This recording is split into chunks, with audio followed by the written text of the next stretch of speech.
হযরতে নবী ঈসা রূহুল্লাহ, জানাকে আল্লাহ একটা আসমানি কিতাব দিয়েছিলেন, কিতাবটার নাম কি? ইনজিল। এই ঈসা নবী তিনি আল্লাহর দ্বীন প্রচারের জন্য বিভিন্ন জায়গাতে যেতেন। আর ঈসা রূহুল্লাহকে আমার আল্লাহ কয়েকটা মুজিজা দিয়েছিলেন। জন্মান্ধ ব্যক্তির চোখে হাত বোলালে ওই লোকটার চোখ ভালো হয়ে যেত। কোন পুরানো কবরের কাছে গিয়ে কুম বিইজনিল্লাহ বললে কবরবাসী জিন্দা হয়ে বলতো আমি কত বছর আগে ইন্তেকাল করেছি। এত পাওয়ার ঈসা আলাইহিস সালামকে আল্লাহ দিয়েছিলেন।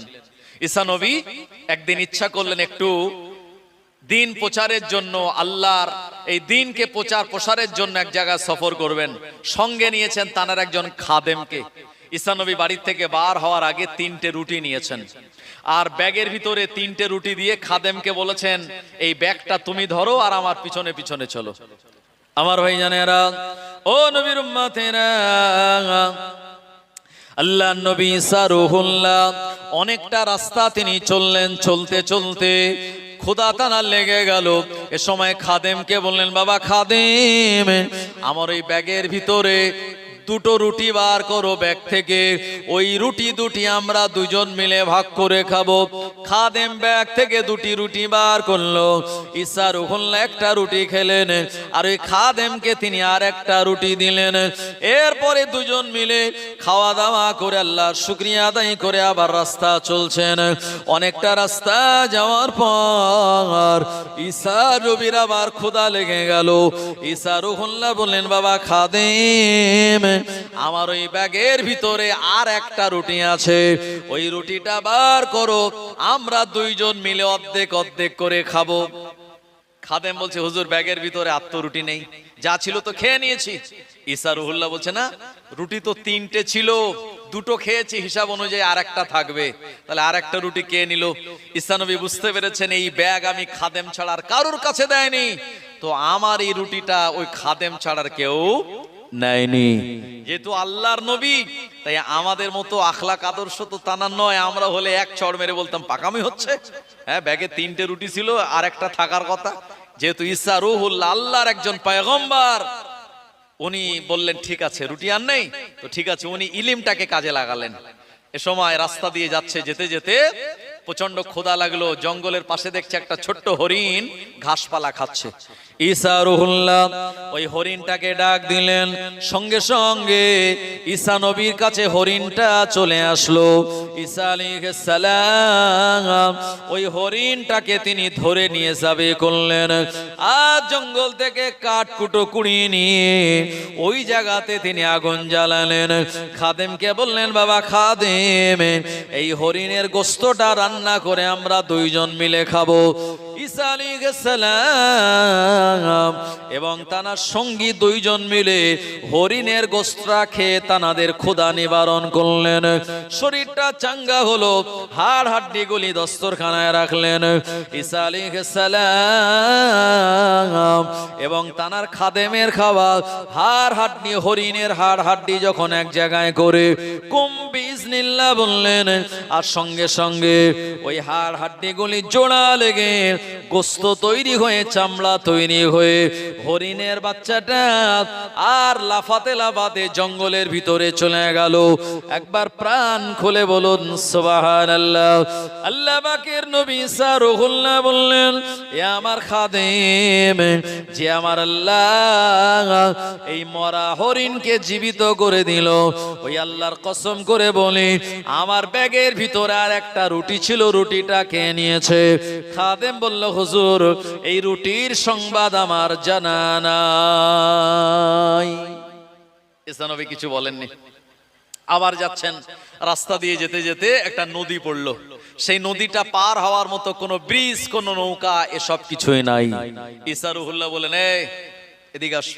ওই খাদেম এদিকে আসলো, সঙ্গে এদিকে আসলো। ঈসা নবী তানার হাত ধরলেন, আর নদীর উপরে বিসমিল্লাহ বলে তিনি পা নামালেন।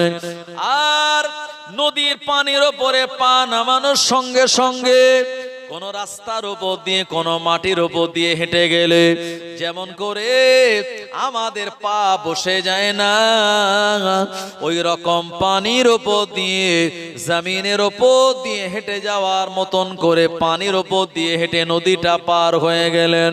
নদীর পারে যাওয়ার পর ঈসা নবীর সঙ্গে বড় অবাক হয়ে গেল। ঈসা রুহুল্লাহ বললেন, ওই আল্লাহর কসম যে আল্লাহ আমাদের পা না ভিজিয়ে এই বিরাট বড় নদীটা পার করিয়ে দিল। আমার ব্যাগের ভিতরে একটা রুটি ছিল, একবার বলো রুটিটা কে নিয়েছে? খাদেম বলল, হুজুর না না না, ওই রুটির কোনো সংবাদ আমার জানা নাই। ঈসা নবী কিছুই বললেন না, বললো ঠিক আছে চলো। আবার যাচ্ছেন, যেতে যেতে একটা মরুভূমির ময়দান পড়লো। মরুভূমি, এই মরুভূমির বালিগুলি এক এক বালি এক এক কালারের। আমার ভাইজানেরা, তো যে জায়গা দিয়ে যাচ্ছিলেন ওই মরুভূমির বালির কালারটা গোল্ডেন কালারের। ঈসা নবী তিনি বালিতে বসলেন, বসে হাত দিয়ে দু হাত দিয়ে বালি 3 জায়গায় জড়ো করলেন। জড়ো করে বললেন, সেই আল্লাহর কসম যে আল্লাহ আমি ঈসা রুহুল্লাহ আমায় বানিয়েছে, আমি আল্লাহর সেই কসম দিয়ে বলি, আল্লাহর ওসিলা দিয়ে বলি, এ বালি আল্লাহর হুকুমে তুই সঙ্গে সঙ্গে সোনা হয়ে যা। যেই বলেছে, আর ওই বালির 3টে স্তূপ সোনার 3টে দলা হয়ে গেছে। সুবহানাল্লাহ বলবেন না? আর একটু জোরে বলেন, আর একটু মহাব্বত করে বলেন। এটা ঈসা নবীর মুজিজা। নবীদের মুজিজা অস্বীকার করলে আমরা বেঈমান কাফের হয়ে যাব, একদম বেঈমান হয়ে যেতে হবে। এগুলো সব মুজিজা বলছি। ঈসা আলাইহিস সালাম এই 3টে সোনার দলা এক জায়গায় করে বলেন, শোনো, একটা সোনার দলা আমার, আর একটা সোনার দলা তোমার, যেহেতু তুমি আমার সঙ্গী। আর একটা সোনার দলা তার, যে রুটিটা চুরি করে নিয়েছে। তখন খাদেম বলছে, হুজুর রুটি আমি চুরি করেছিলাম। মরা হরিণ জেন্দা হলো, পানির ওপর দিয়ে পা না ভিজিয়ে হেঁটে চলে গেল, তাও স্বীকার হলো না। যেই বললে একটা সোনার দলা আমার, আর একটা তোমার, আর একটা যে রুটি চুরি করেছে তার, তখন বলছে, হ্যাঁ হুজুর রুটিটা আমি চুরি করেছিলাম। ঈসা নবী বললেন, আমি বুঝতে পেরেছি যে তোমার ভিতরে প্রচন্ড লোভ আছে। তাহলে ওই ঈসা নবীর সঙ্গী কটা সোনার দলা পেল? 2টো। একটা সঙ্গী হিসাবে পেয়েছে, আর একটা রুটি চুরি করার জন্য পেয়েছে। ঈসা নবী বললেন যে তাহলে আমার এ সোনা লাগবে না, এই আমার সোনাটা আমি তোমারই দিয়ে দিলাম। ও 3টে সোনার দলা পেয়ে চিন্তা করছে, বাপরে বাপ, এত বিরাট বড় বড় সোনার দলা, আর আমি বিরাট বড় মালিক হয়ে গেলাম অনেক টাকার, কারণ এই সোনা বিক্রি করলে বিরাট টাকা হবে। ঈসা নবী বললেন, তুমি তোমার লোভ আর সোনা নিয়ে থাকো, তোমার মতো সঙ্গী আমার দরকার নেই, আমি তোমাকে এখানে রেখে আমি আমার নিজের রাস্তা ধরলাম। ঈসা নবী একা বেরিয়ে গেলেন আল্লাহর দিন প্রচারের উদ্দেশ্যে। এদিকে 3টে সোনার দলা। আমার ভাইজানেরা, যে হুট করে বড় লোক হয় সে চিন্তা করতে পারে না যে টাকাটা আমি কি করব, কোন কাজে লাগাবো। কথা ঠিক কিনা? লটারি কেটে হট করে যে 10 লাখ পায়, তার অবস্থা কি হয় বলেন তো? তো এ জীবনে সোনা দেখেনি, আর হঠাৎ করে 3টে সোনার দলা নিয়ে চিন্তা করছে করবোটা কি। তো সোনার দলাগুলো নিয়ে একবার চুমু খাচ্ছে, একবার চাটছে, একবার চোখে লাগাচ্ছে, একবার মুখে লাগাচ্ছে। যেটা হয়, এখন 2টো ডাকাত দল, মানে 2জন ডাকাত ওই রাস্তা দিয়ে যাচ্ছিল। তারা দেখতে পেয়েছে যে একজন লোক মরুভূমির ফাঁকা ময়দানে বসে 3টে সোনার দলালি একবার চুমু খাচ্ছে, একবার চোখে লাগাচ্ছে, একবার মুখে লাগাচ্ছে। তো 2টো ডাকাত বলছে, এই তোর কাছে কি আছে তাড়াতাড়ি দে। তুই চলছে, এ বলছে যে তোমরা কে? এরা বলছে আমরা হলাম ডাকাত। তো তোমার কাছে যে সোনা আছে, এই সোনা আমি নিয়ে নেব। তো ঈসা নবীর সঙ্গী বলছে যে দেখো, এই সোনা আমার কাছে 3টে আছে, সবগুলো নিও না, সবগুলো নিও না, আমাকে একটা দাও। আর যেহেতু তোমরা 2জন, তাই তোমরা 2জন মিলে 2টো নিয়ে নাও, আর আমাকে জানে মেরো না। ডাকাত 2টো বলে, এ তো বেশ ভালো লোক, এরে মারধর করতে হলো না, কলার ধরতে হলো না, কোন রকম অত্যাচার করতে হলো না, এ তো সহজে দিয়ে দিল। বললে, এক কাজ কর, তুই যখন তোর 2টো সোনা আমাদের ভালোভাবে দিয়ে দিয়েছিস, আজ থেকে আমরা 2জন থাকবো না, তোকেও আমরা বন্ধু বানিয়ে আমাদের দলে আনবো। তো এ লোকটা বললো, ঠিক আছে তাহলে আমি তোমাদের দলেই থাকবো। আমার ভাইজানেরা, এখন যথারীতি 3টে সোনার দলা 3জনের কাছে, তারা গল্প গুজব করছে। এখন ঈসা নবীর যে খাদেম ছিল, সে খানিকক্ষণ পরে বলছে যে আমার না খুব ক্ষুধা লেগেছে, তো এক কাজ করো, আমার এই সোনার টুকরো থেকে একটা সোনা হালকা করে কেটে দিচ্ছি, তোমরা দুজনের ভিতর থেকে একজন দোকানে যাও আর সেখানে গিয়ে এই সোনাটা বিক্রি করে আমার জন্য অন্তত একটু খাবার এনে দাও। তো ডাকাত দুজন বলছে, দেখ এর কাছ থেকে আমরা বিনা পরিশ্রমে সোনা পেয়ে গেলাম, তো এ বেচারার খিদে লেগেছে, একটু ব্যবস্থা করবো না খাবারের? তো একজন ডাকাত বলল, ঠিক আছে আমি দোকানে যাচ্ছি, বলে সোনার একটু অংশ কেটে নিয়ে দোকানে গেল। দোকানে গিয়ে খাবার কিনছে আর মনে মনে চিন্তা করছে, এই খাবারে যদি বিষ মেশাতে পারি, তাহলে এই খাবার যদি ওদের দুজনের খাওয়াতে পারি, তাহলে ওই সোনা দুটো আমার হয়ে যাবে, তাহলে আমি একাই 3টে সোনার দলার মালিক হয়ে যাব, বুঝলেন? আর এইদিকে এরা দুজন যে গল্প করছিল, এরা তখন নিজেরা বলা বলি করছে, এক কাজ কর, ওরে যে দোকানে পাঠালাম, ও যখন আসবে খাবার নিয়ে, আমরা দুজন মিলে ওরে মারবো, মারার পরে ওর সোনাটা কেড়ে নিয়ে আমরা হাফ হাফ করে ভাগ করে নেব, তাহলে 1.5খানা করে 1.5খানা হয়ে যাবে, দুজন মিলে চলে যাব। ভাই কারণ নিয়ত ভালো আছে, হ্যাঁ? এই জন্য প্রিয় নবী বলেছেন, আল কাতিল ওয়াল মাকতুল ফিন্নার, যাকে কতল করা হবে সেও জাহান্নামে যাবে, আর যে কতল করবে সেও জাহান্নামে যাবে। সাহাবীরা বলেন, হুজুর কেন? বলল, যাকে কতল করা হয়েছে সে জাহান্নামে যাবে, তার কারণ সেও একদিন তাদের মারার নিয়ত করেছিল মনে মনে।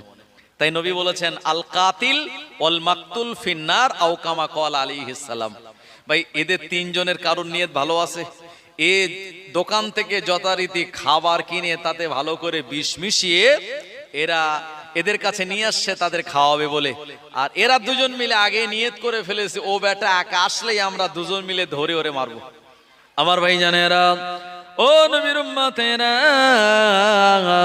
ওই ডাকাত দলের একজন যখন খাবার নিয়ে এদের কাছে চলে আসলো, এরা দুজন মিলে ওই লোকটাকে ধরে, ওদের নিজেদের লোককে ধরে ওরা নিজেরাই মার্ডার করলো, কেবলমাত্র সোনা পাওয়ার লোভে। এ লোকটা মারা গেল, এর সোনাটা দুজন মিলে অর্ধেক অর্ধেক করে ভাগ করে নিল। এরপর এরা দুজন বাড়ি যাবে, বাড়ি যাওয়ার আগে চিন্তা করলো, ক্ষুধা তো প্রচন্ড লেগেছে, এক কাজ করা যাক, যে খাদ্যটা ও আমাদের জন্য এনেছিল ওটা খেয়েই আমরা তারপরে বাড়ি যাব। ও মুসলমান ভাইরা আমার, ওই খাদ্য যখন খেলো, খাদ্যের ভিতরে তো আগে থেকেই বিষ মেশানো ছিল, ওই বিষ খাবার খেয়ে এরাও ছটফট করতে করতে মারা গেল। তাহলে কটা লাশ? 3টে লাশ ওখানে পড়ে আছে। আচ্ছা, 3টে যে সোনার দলা ওটা কোথায়? ওদের পাশেই 3টে সোনার দলা পড়ে আছে। ঈসা আলাইহিস সালাম আল্লাহ দিন প্রচার করে মানুষকে হেদায়েতের বাণী শুনিয়ে ওই রাস্তা দিয়ে তিনি ফিরে আসতেছিলেন। আস্তে আস্তে দেখছেন যে 3টে লাশ পড়ে আছে। কটা? 3টে লাশ পড়ে আছে, আর 3টে সোনার দলা ওখানে পড়ে আছে। ঈসা আলাইহিস সালাম বলছেন, আল্লাহ, হায় আল্লাহ, এই সোনার জন্যই 3টে মানুষ এরা মার্ডার হয়ে গেল, এরা মারা গেল, আর সোনাগুলি নেওয়ার মতো আজকে আর কেউ নাই। আমার ভাইজানেরা, এটাই হলো লোভে পাপ, পাপে মৃত্যু। যে কথা আমি আপনাদের শোনাচ্ছিলাম, ইমাম বুখারী হুজুর নৌকা করে যাচ্ছিল, আর সঙ্গী সে জানতে পেরেছিল যে 1000 দিরহাম ইমাম বুখারীর কাছে আছে, এটা যে কোনো প্রকারে নিয়ে নিতে হবে।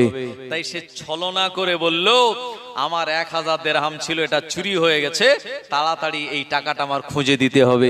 আমি বলবো, আমি আপনাদের তার আগে একটু বলবো, সবাই একটু আগিয়ে আসুন, আর প্রাণ খুলে একটু মহব্বতে দরুদ শরীফ পড়ুন। আল্লাহুম্মা সাল্লি আলা,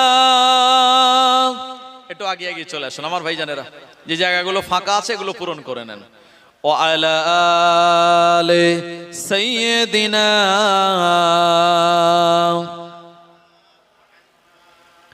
एक दिन हम भी मदीने जाएंगे,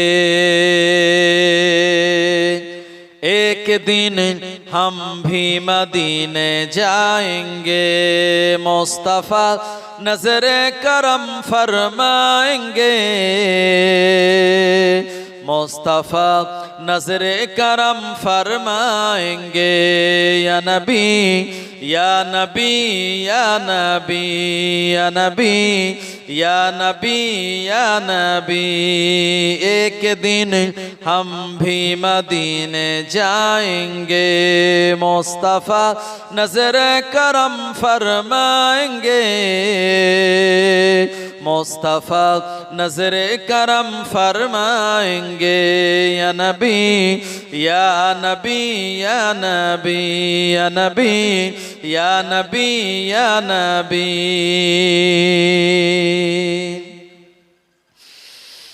साकिए कौसर करम फरमाएंगे, साकिए कौसर करम फरमाएंगे, हम पिएंगे ओ पिलाते आएंगे, हम पिएंगे ओ पिलाते जाएंगे, मुस्तफा नजरे करम फरमाएंगे,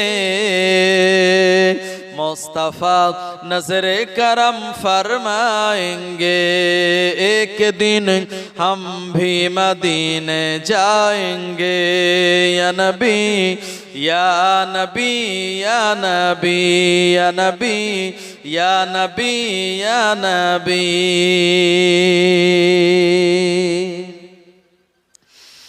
सो रही हूँ बस इस उम्मीद पर, सो रही हूँ बस इस उम्मीद पर, ख्वाबों में जलवा दिखाने आएंगे, ख्वाबों में चेहरे दिखाने आएंगे, मुस्तफा नजरे करम फरमाएंगे, मुस्तफा नजरे करम फरमाएंगे, एक दिन हम भी मदीने जाएंगे या नबी या नबी या नबी या नबी या नबी या नबी। अल्लाहुम्मा सल्ले अला सय्यदिना व अला आले सय्यदिना।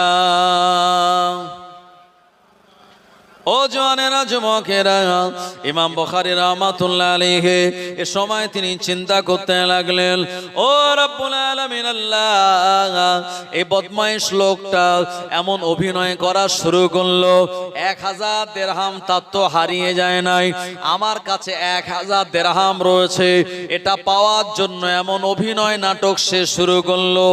ও রব্বুল আলামিন আল্লাহ, এমন করে যদি নৌকাতে তল্লাশি করা শুরু হয়, ইনভেস্টিগেশন করা শুরু হয়, 1000 দিরহাম যদি আমি ইমাম বুখারী আমার ভিতরে তারা পেয়ে যায়, সব লোকেরা আমার দিকে আঙুল তুলে বলবে ওই লোকের টাকাটা আমি চুরি করে নিয়েছি, যার কারণে আমার বিরাট সাধনা করে লেখা এ বুখারী শরীফটা মানুষের কাছে প্রশ্ন চিহ্নের ভিতরে পড়ে যাবে। মানুষ বলবে না না না, বুখারী শরীফের হাদিস নেওয়া যাবে না, কারণ এই হাদিসের যিনি মুসান্নিফ উনি জীবনে 1000 দিরহাম একজনের কাছ থেকে চুরি করে নিয়েছিলেন, 16 বছরের খেদমাত আমার নষ্ট হয়ে যাবে। 1000 দিরহামের মায়া তিনি পরিত্যাগ করে দিয়ে আল্লাহর নবীর হাদিসের প্রতি তিনি ভালোবাসা মহাব্বত রাখলেন। ও মুসলমান আমার জওয়ানেরা যুবকেরা, আল্লাহর ওলি যারা হয় আল্লাহ তাআলার পক্ষ থেকে তানাদের প্রতি ইলহাম নাযিল হয়। ইমাম বুখারী রাহমাতুল্লাহ আলাইহি এ সময় তিনি দেখলেন ওই নৌকাতে তল্লাশি করা শুরু হয়ে গেল, সব লোকের পকেট, সব লোকের ব্যাগপত্র চেক করা হলো। ওই লোকটা কাঁদতে কাঁদতে আর যারা চেক করে তাদের পিছনে পিছনে যায়। এরপরে বলল, এই যে মানুষ জানার নাম আবু আব্দুল্লাহ মুহাম্মদ ইবনে ইসমাইল বিন ইব্রাহিম বিন বারদিজবা আল জুফি, এনাকে ভালো করে তল্লাশি করা হোক, মনে হয় এনার ভিতরেই পাওয়া যেতে পারে।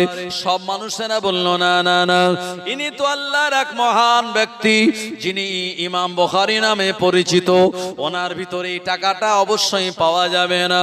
কিন্তু বদমাইশ লোকটা তো জানে টাকা আমার নয়, টাকাটা ইমাম বুখারীর, ওই টাকাটা ইমাম বুখারী হুজুরের কাছে রয়েছে, ওনাকে ইনভেস্টিগেশন ইনভেস্টিগেশন করলে, তদন্ত করলে, তল্লাশি করলে ওনার ভিতরেই পাওয়া যাবে। কিন্তু না না না, ইমাম বুখারীর গোটা বডিটা চেক করা হলো, তানার পাঞ্জাবির পকেটটা চেক করা হলো, ব্যাগ পত্রগুলো সব চেকিং করা হলো, কিন্তু না না না, 1000 দিরহাম কোন জায়গাতেই পাওয়া গেল না। সব নৌকার যাত্রীরা বলে, এতজনের পকেট ব্যাগ সবকিছু তল্লাশি করা হলো, কারোর পকেটে পাওয়া গেল না, তার মানে তোমার এই দাবিটা মিথ্যা ছিল। এখন নৌকার যারা যাত্রীরা সবাই মিলে তাকে তুচ্ছ তাচ্ছিল্য, কেউ কেউ দু একটা চটচাপটাও মেরেছে যে তুমি একা এমন এক কাজ করলে, আমাদের সবাইকে চোর বানিয়ে দিলে। ভাই এখানে যে জলসা হচ্ছে, আপনারা অনেকে বসে আছেন, এখন এই জায়গায় হঠাৎ করে কেউ যদি চিল্লে ওঠে যে আমার মোবাইল ছিল, মোবাইলটা চুরি হয়ে গেছে, তো আপনাদের সবার মনে হবে ইস, এখান থেকে মোবাইল চুরি হলো মানে হয়তো ভাববে যে জলসার মজলিসের কেউ না কেউ নিয়েছে। সবাই একটা হীনমান্যতায় ভুগবে কি ভুগবে না আমার ভাইজানেরা? এরপরে যখন পাওয়া গেল না, সবাই নেমে গেল। সে বদমাইশ লোকটা আস্তে আস্তে ইমাম বুখারী হুজুরের কাছে গিয়ে বলছে, হুজুর, এই 1000 দিরহাম আপনার কাছে তো ছিল, এটা কেউ না জানলেও আমি তো জানি, ওই টাকাটা কোথায় গেল? ইমাম বুখারী রাহমাতুল্লাহ আলাইহি তিনি হেসে বলছেন, এই বেয়াদব, তুমি কি ভাবলে যে আমি আমার লিখিত কিতাবকে প্রশ্ন চিহ্নের মুখে দাঁড় করিয়ে দেব এই 1000 দিরহামের জন্য? যখন তুমি ভনিতা করলে, অভিনয় করলে, আমি আমার বুখারী শরীফের ইজ্জত, রাসূলের হাদিসের ইজ্জতকে রক্ষা করার জন্য 1000 দিরহামের থলিটা আমি পানিতে ফেলে দিয়েছি। সুবহানাল্লাহ বলেন, আর একটু জোরে হবে না? ইমাম বুখারী হুজুর 1000 দিরহামের মায়া পরিত্যাগ করে যখন পানিতে ছেড়ে দেওয়ার কথা বলেছেন, এই লোকটা মাথায় হাত দিয়ে হাহুতাশ করছে, বলছে কি সর্বনাশ হয়ে গেল, আপনি 1000 দিরহাম পানিতে ছেড়ে দিলেন। বলল, যদি না ছাড়তাম প্রমাণ হতো ইমাম বুখারী তিনি 1000 দিরহাম কারুর পকেট থেকে চুরি করেছেন। বুখারী শরীফের হাদিস বললেই মানুষ তখন মানতো না। তাই আমি এই 6 লক্ষ হাদিসের হাফেজ, আর আমার কিতাবের ভিতরে আমি 7275টা হাদিসকে আমি সহিহ হিসাবে মানুষের কাছে তুলে ধরার জন্য 1000 দিরহামের মায়া ত্যাগ করে দিয়েছি। এই লোকটার হা হুতাশ দেখি ইমাম বুখারী বলছে, টাকা তো আমার, আমি ছেড়ে দিয়েছি পানিতে, তুমি হা হুতাশ করছো কেন? তার মানে কথায় বলে যে দাতা দান করে আর বখিলের কলিজা ফাটে। কি বুঝলেন? তিনি হলেন ইমাম বুখারী রাহমাতুল্লাহ আলাইহি। আমার ভাইজানেরা, তিনি 194 হিজরিতে জন্মগ্রহণ করেছিলেন। তৎকালীন জামানা ছিল হাজ্জাজ বিন ইউসুফের জামানা, নাম শুনেছেন আপনারা? আমার ভাইজানেরা, ইমাম বুখারী রাহমাতুল্লাহ আলাইহি ও জামানার মানুষ ছিলেন। এ সময় বাদশাহ তানাকে বললেন যে আমার বাড়িতে এসে আমার ছেলে মেয়েদেরকে তোমায় দার্স দিতে হবে। ইমাম বুখারী রাহমাতুল্লাহ আলাইহি বললেন, না না না, আমি হাদিসের কিতাবের দার্স দেই এমন করে মসজিদগুলিতে, যে মসজিদে হাজার হাজার আমার ছাত্ররা এসে আমার কাছ থেকে তারা হাদিস শেখে। ও বাদশা নামদার, না না না, আমি আপনার বাড়িতে যেতে পারবো না। আপনার বাড়িতে গিয়ে আপনার বেটাদের শিক্ষা দিলে আমার হাজার হাজার ছেলেরা তারা হাদিসের জ্ঞান পাওয়া থেকে বঞ্চিত হয়ে যাবে। বাদশা রেগে গিয়ে বলল, ও ইমাম বুখারী, তোমার এত বড় স্পর্ধা, আমি একজন বাদশাহ হওয়ার পরে আমার কথাকে তুমি অ্যাভয়েড করলে। ইমাম বুখারী বললেন, না না না, আমার কাছে আল্লাহর নবীর হাদিসের সম্মান তোমার থেকে আরো অনেক গুণে বেশি। ইমাম বুখারী রাহমাতুল্লাহ আলাইহি ওখান থেকে তিনি নিসাপুরে চলে গেলেন।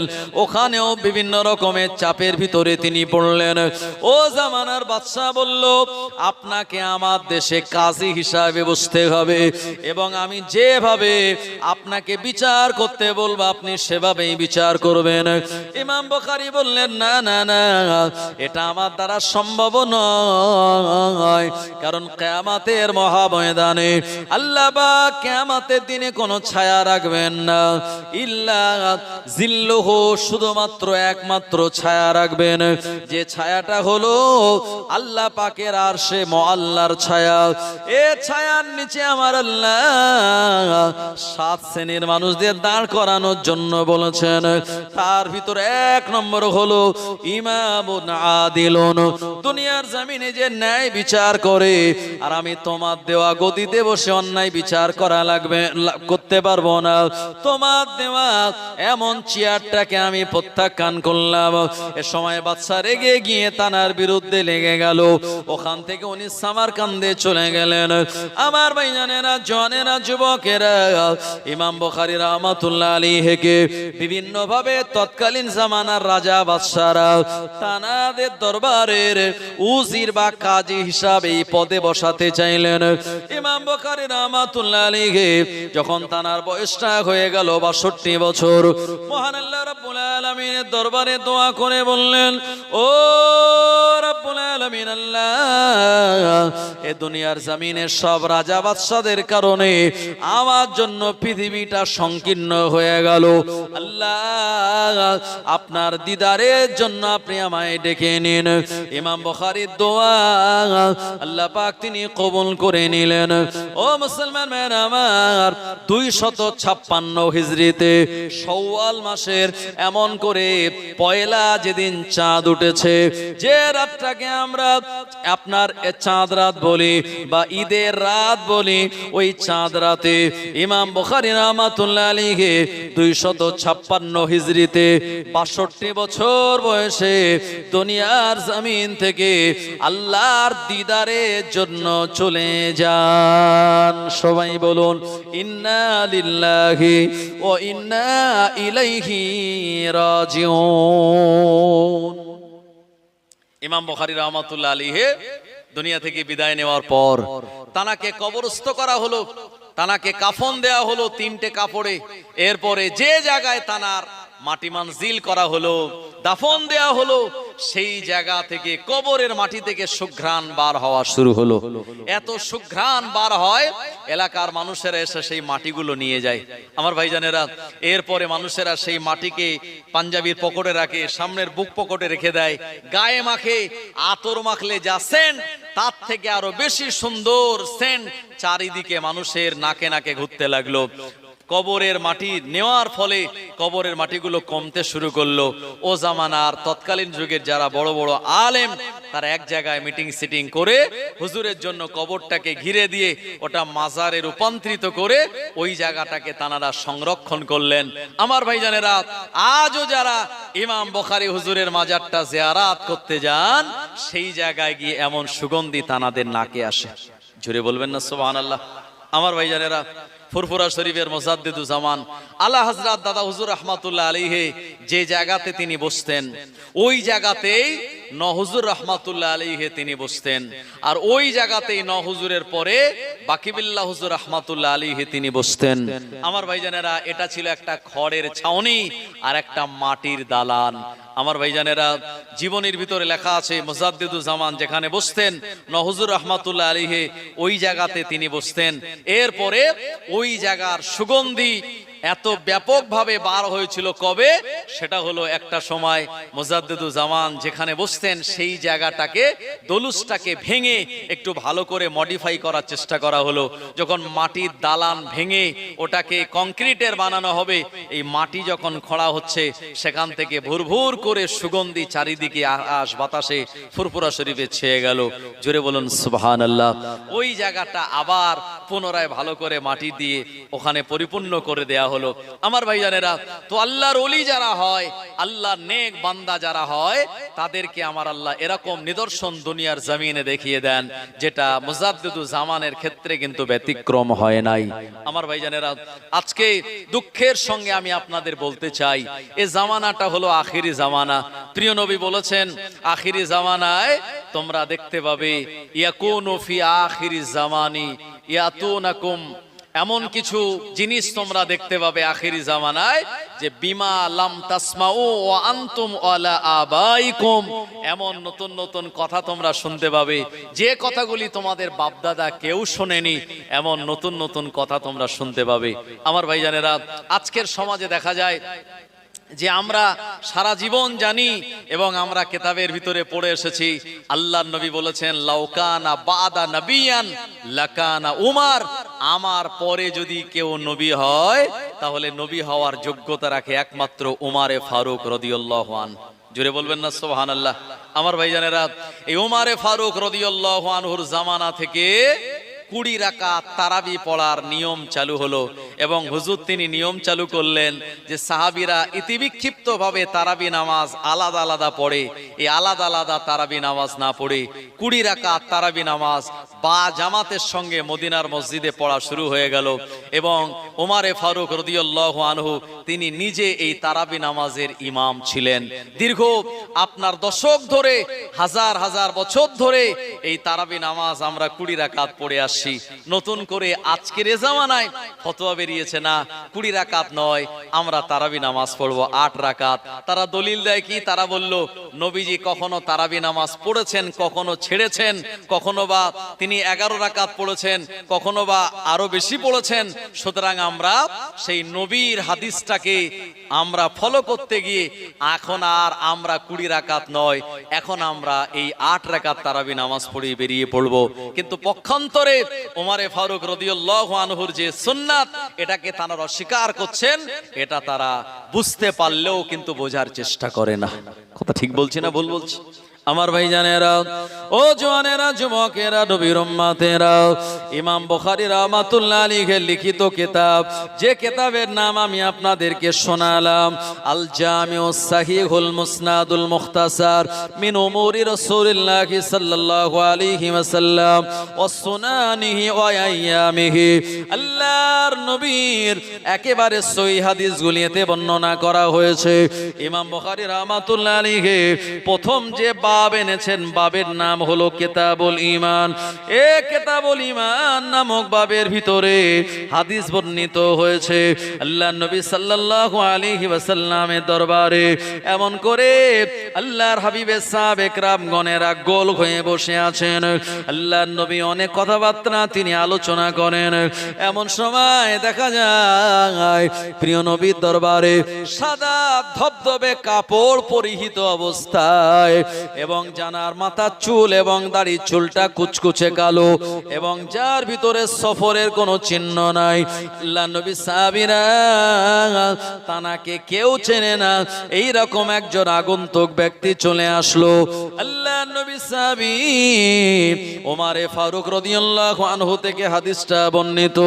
এই হাদিসটাকে হাদিসে জিবরাইল বলা হয়, এই হাদিসটাকে উম্মুল হাদিস বলা হয়। কোরআন মাজিদের যেমন সূরা ফাতিহাকে বলা হয় উম্মুল কোরআন, কোরআন মাজিদের মা, তদ্রূপ হাদিসে যত গ্রন্থ আছে এবং যত হাদিস আছে এই হাদিসগুলি থেকে উম্মুল হাদিস বলা হয় এই হাদিসটাকে। যে হাদিসটা আমি আপনাদেরকে এখন শোনাবো এটা হলো সব হাদিসের মা। শুনছেন আমার কথা? সাহাবী ওমরে ফারুক বলছেন যে বাইনামা নাহনু ইনদা রাসূলুল্লাহ সাল্লাল্লাহু আলাইহি সাল্লাম, আল্লাহর নবী চারপাশে আমরা বসে আছি, হঠাৎ দেখতে পেলাম একজন লোক আসলো, লা ইয়ারিফুহা মিন্না, আমরা কেউ তাকে চিনি না, লা ইয়ারিফুহু মিন্না আহাদুন, আমাদের ভিতরে কেউ তাকে চিনি না। লোকটার নাম কি, পরিচয় কি, কোথা থেকে এসেছে, তার ভিতরে সফরের কোনো চিহ্ন নাই। তার শরীরে একটা ধবধবে সাদা কাপড় আর মাথার চুলগুলি কুচকুচে কালো। এই লোকটা এসে কোথায় বসেছে জানেন? আল্লাহর হাবিবের একেবারে হাঁটুর সঙ্গে রাসূলের হাঁটুটা মিলিয়ে দিয়েছে। দেওয়ার পরে আল্লাহর নবী যে এই যে আমরা এটাকে কি বলি, উরুত বলি, এই উরুতের উপরে দুটো হাত রেখেছেন।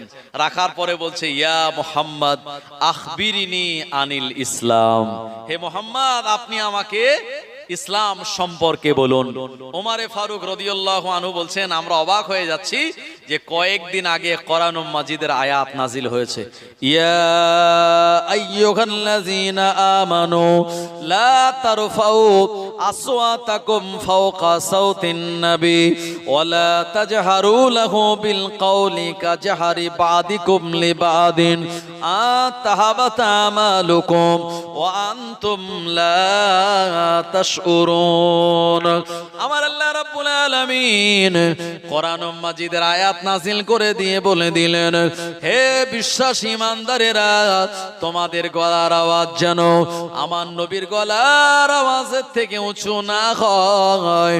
যেমন ভাবে তোমরা একে অপরে নিজেরা নিজেদের মধ্যে কথা বলো, ওই রকম ভাবে যদি কথা বলে আমার নবীর আওয়াজের থেকে তোমাদের গলার আওয়াজ উঁচু হয়ে যায়, আনতাহাবাতা আমালুকুম, তাহলে তোমাদের আমালগুলি ধ্বংস হয়ে যাবে। কেমন করে ধ্বংস হবে? ও আনতুম লা তাশউরুন, এ ব্যাপারে তোমরা কিছুই বুঝতে পারবে না। ওমরে ফারুক বলেন, কয়েকদিন আগে আয়াত নাজিল হলো, আমরা বেয়াদবি হওয়ার ভয়ে নবীর কাছে প্রশ্ন করতে পারি না, অথচ প্রিয় নবীর হাঁটুর সঙ্গে হাঁটু মিলিয়ে দিয়ে আল্লাহ নবীর উরুতে হাত রেখে বলছে, ইয়া মুহাম্মদ, দুরূদ শরীফ আল্লাহুম্মা। আমার ভাইজানেরা, যে জায়গাটা আছে ফাঁকা, এটা দিতে হবে ঢাকা, না হলে ইবলিস শয়তান আমাদের দেবে ধোকা, আমরা বনে যাব বোকা। একটু মাঝখানে যে ফাঁকা জায়গা আছে, এটা পূরণ করে একটু আগে এগিয়ে চলে আসুন। আমার ভাইজানের একটু আগে এগিয়ে চলে আসুন, একটু সবাই আগে আগে চলে আসুন, একটু মহাব্বতে দরুদ শরীফ আল্লাহুম্মা। আসেন আসেন, একটু আগে আগে আসেন। আমার চাচাজিরা, মুরব্বীরা, সোনার ভাইয়ের একটু আগে আগে আসেন। আমার ভাইজানেরা আসেন, একটু আগে আগে আসেন। मौलाना मोहम्मद, तारीफ मोहम्मद हम लिखे लिखे के सुनाएंगे, हम खत्म नबूवत पे जा अपने लुटाएंगे, तारीफ मोहम्मद हम लिखे लिखे के सुनाएंगे, हम खत्म नबूवत पे जा अपने लुटाएंगे, झुकना भी नहीं आता, बिकना भी नहीं आता, हम जान लुटाएंगे, डरना भी नहीं आता, आका की मोहब्बत में हम सर को कटाएंगे, हम खत्म नबूवत पे जा अपने लुटाएंगे, तारीफ मोहम्मद हम लिखे लिखे के सुनाएंगे, हम खत्म नबूवत पे जा अपने लुटाएंगे, दोहराएंगे हम फिर से तारीफ अमामा की, इश्क नबी है क्या बतलाएंगे दुनिया को, जज्बाए ईमानी हम दुनिया को दिखाएंगे, हम खत्म नबूवत पे जा अपने लुटाएंगे, तारीफ मोहम्मद हम लिखे लिखे के सुनाएंगे, हम खत्म नबूवत पे जा अपने लुटाएंगे, ओ मेरे नबी पक है जो दिल में बसे मेरे, दिल चीर के दिखा देंगे नाम नबी का है। জোরে হবে না সুবহানাল্লাহ? আর একটু জোরে হবে না? আমাদের নবীর মোহাব্বত আমাদের দিলে আছে না নাই? নবীর মোহাব্বত যদি না থাকে, বিশ্বাস করুন আল্লাহর দরবারে আমাদের ইবাদত বান্দেগি কবুল হবে না। কে বলছেন? আল্লাহ পাক নিজেই শুনিয়েছেন, কুল ইন কুনতুম তুহিব্বুনাল্লাহ ফাত্তাবিউনি ইউহিব্বুকুমুল্লাহ ওয়া ইয়াগফির লাকুম যুনুবাকুম আল্লাহু গফুরুর রহিম। প্রিয় নবী বলেছেন, লা ইউমিনু আহাদুকুম হাত্তা আকুনা আহাব্বা ইলাইহি মিন ওয়ালিদিহি ওয়া ওয়ালাদিহি ওয়ান নাসি আজমাইন আও কামা ক্বালা আলাইহিস সালাম। এই হাদিসটা সহিহ বুখারীতে আছে। আল্লাহ নবী বললেন, লা ইউমিনু আহাদুকুম, ওই ব্যক্তি প্রকৃত মুমিন হতে পারবে না কতক্ষণ, মিউ ওয়ালাদিহি, যতক্ষণ সে তার সন্তানাদি থেকে, ওয়া ওয়ালিদিহি, এবং তার পিতামাতার থেকে, ওয়ান নাসি আজমাইন, দুনিয়ার সব মানুষের থেকে আমায় বেশি ভালোবাসতে না পারবে, ততক্ষণ প্রকৃত মুমিন হতে পারবে না। আমার ভাইজানের, এই জন্যে নবী হলো আমাদের ঈমান, আর আমরা হলাম মুমিন। হাম খাক নবী পাক, হাম বশার নবী খৈরুল বশার, হাম নূর সে বহুত দূর নবী নূর वाला नूर, हम ज़कात वाले नबी सलावत वाले, हम हौज़े कौसर पीने वाले नबी हौज़े कौसर पिलाने वाले, हम खुदा को तलाश करने वाले, नबी हाथ पकड़ कर उनसे मिलाने वाले। जोरे बोलन सुभान अल्लाह। ओ मेरे नबी पक है जो दिल में बसे मेरे, दिल चीर के दिखा देंगे नाम नबी का है। दुश्मन नबी सुन ले जुबा पे लगम तू दे, जो जान हमारा है दे देंगे नबी के लिए। तारीफ मोहम्मद हम लिख लिख के सुनाएंगे, हम खत्म नबूवत पे जा अपने लुटाएंगे। अल्लाहुम्मा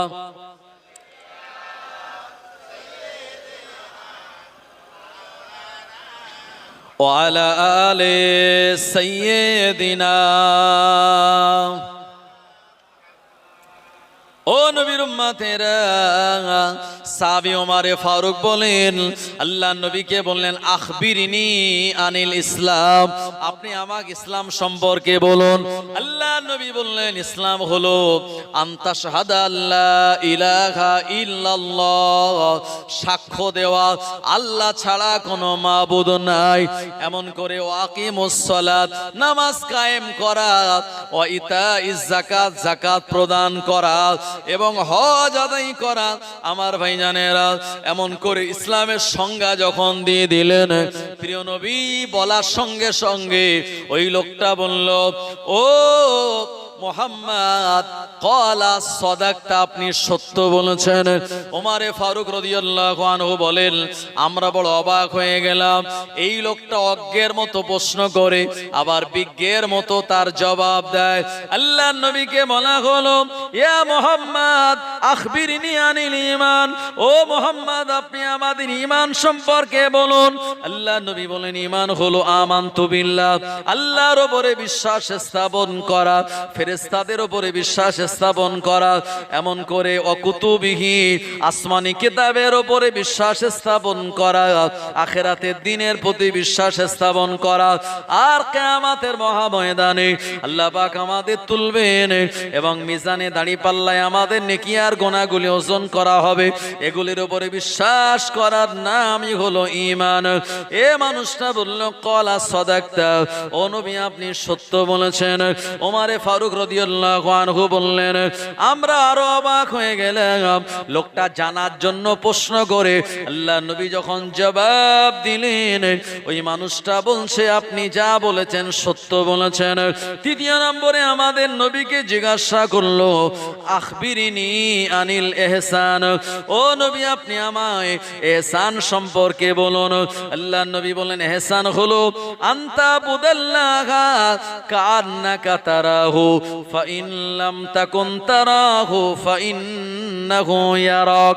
ইহসান হলো এটা, ইহসান হলো এটা, বান্দা বান্দি যখন নামাজে দাঁড়াবে ওই বান্দা বান্দি মনে করবে আমি আমার আল্লাহ পাককে দেখতে পাচ্ছি, কিন্তু না না না, এ দুনিয়ার জমিন থেকে আমার আল্লাহকে দেখা বান্দা বান্দির জন্য সম্ভব নয়। ওই বান্দা বান্দি তখন মনে করবে আমার আল্লাহ তিনি আমায় দেখছেন, এটা মনে করে নামাজ পড়ার নামই হলো ইহসান। ওই ব্যক্তিটা বলল ক্বালা সাদাকতা,